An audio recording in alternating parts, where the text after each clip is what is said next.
You see it in the movies all the time, right?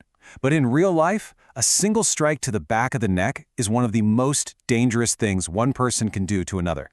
In some circles, it's a totally forbidden move. In others, well, it's a terrifyingly common tactic. Today, we're going to break down exactly what makes this one little spot on the human body so incredibly vulnerable, and why a single mistake here can have absolutely permanent consequences. Okay, so let's just dive right in. I mean, think about it. Boxing, MMA, you name it. Every single major combat sport has this long list of rules. But this one, it's universal. You do not hit the back of the head or neck. And this isn't about being a good sport. No, this is about a fundamental, lethal danger that everyone, organizers, fighters, doctors, they all recognize. So what is that danger, really? And there you have it. The answer is just as simple as it is terrifying.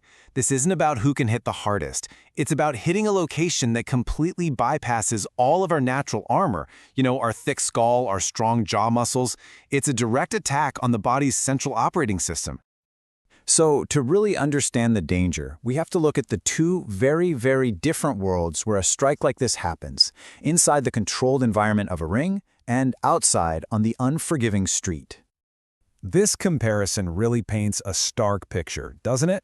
In sports, this punch is forbidden for a reason. It's just too dangerous, too unpredictable, and way too difficult to properly defend against. The rules are there to keep fighters from, well, dying. But out on the street, there are no rules. There's no referee to stop the fight. And in that chaos, this kind of strike becomes horrifyingly common for the exact same reason. It's brutally, brutally effective. And we're not just talking about one specific kind of punch. The infamous rabbit punch, that's a quick, chopping jab. But a descending elbow can deliver the same kind of focused, concussive force. A spinning kick that just happens to land in the wrong spot. Or, honestly, even a simple slip and fall where the back of your head smacks a hard surface, they can all cause the exact same devastating injury. The real danger isn't how it's delivered, it's the point of impact itself. All these different ways of striking the same spot, they all lead to the same tragic potential. And listen, this isn't theoretical. To really, truly understand the stakes here, we have to look at the story of a promising young fighter whose life was changed forever, right there inside the ring. Prichard Colón. He was a rising star, a Puerto Rican boxer with a perfect, undefeated record and a super bright future. But during one televised fight, his opponent hit him again and again and again with illegal punches to the back of the head. He complained to the referee, but the fight just kept going. The year was 2015.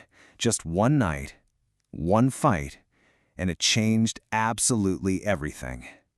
He actually finished the fight, but collapsed in his dressing room right after. That repeated trauma to that one critical area caused a catastrophic brain bleed. Today, Prichard Colón is in what's called a persistent vegetative state, cared for around the clock by his mother. His story is just a devastating real-world reminder of why this area is a sacred no-go zone in combat sports. So that brings us to the crucial question then. Why? Why is this one small area so uniquely, so catastrophically dangerous? The answer, it turns out, lies in our own anatomy. You could almost call it a critical vulnerability, a flaw in our evolutionary design. I want you to imagine a city's main power station, its water supply, and its central data hub all being located in the same building. A building with paper-thin walls. That's basically the back of your neck. It's an evolutionary trade-off. As we evolved to stand upright, our big, heavy heads ended up balancing on this thin little stark, exposing the junction box for 3 of our body's most vital systems. Okay, first up, you have the brainstem. Just think of this as your body's on switch. This is the ancient, almost reptilian part of your brain that just runs everything on autopilot. Your breathing, your heartbeat, your blood pressure, consciousness itself. It's the thing that's keeping you alive right now without you ever having to think about it. Now, running right alongside that on switch are the vertebral arteries.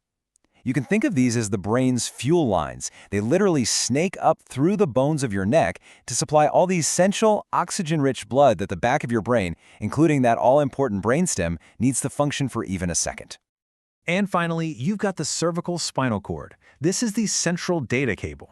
It's the superhighway of nerves that connects your brain to every single other part of your body. It sends and receives every command for every movement, every sensation. So let's recap. You have the on switch, the fuel lines, and the data cable all bundled together in one fragile, ridiculously exposed location. So now that we understand the hardware, we can see how brutally simple it is to crash the entire system. A single, forceful blow to this area, it doesn't just cause one problem. No, it can trigger a complete and catastrophic cascade of failures all at once.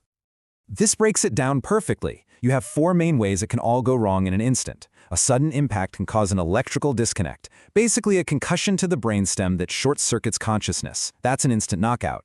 It can cause an arterial rupture, tearing those delicate fuel lines, leading to a massive internal bleed or stroke. It can cause a skeletal collapse, fracturing the neck vertebrae, which can then sever the cord. Or it can cause a spinal cord lesion directly, resulting in immediate and permanent paralysis. Any one of these is catastrophic. All of them can happen from a single blow. And you know what's truly frightening is that this damage is almost entirely internal. There might not be a cut, not a single drop of blood. From the outside, it can look like the person just switched off. Forensic studies have shown that these kinds of traumas are among the most lethal for this exact reason. The systems that keep you alive automatically are compromised, and the body, it just shuts down. So, after seeing the mechanics of this injury, after hearing the tragic human cost, we arrive at a very clear and very sobering conclusion.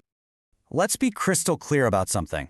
The reason we've gone through this entire explainer is not to teach anyone some dangerous technique. It is the absolute opposite. It's about building a deep, necessary respect for how incredibly fragile we all are, and how devastating the consequences of a single, thoughtless action can truly be. This quote just says it all, doesn't it? Our anatomy is a marvel, for sure, but it has these critical vulnerabilities. And once you understand the intricate, delicate systems running just beneath the skin at the back of the neck, you realize some lines should never, ever be crossed. Anatomy doesn't care about your intentions. It only responds to physics. And that leaves all of us with this one final question.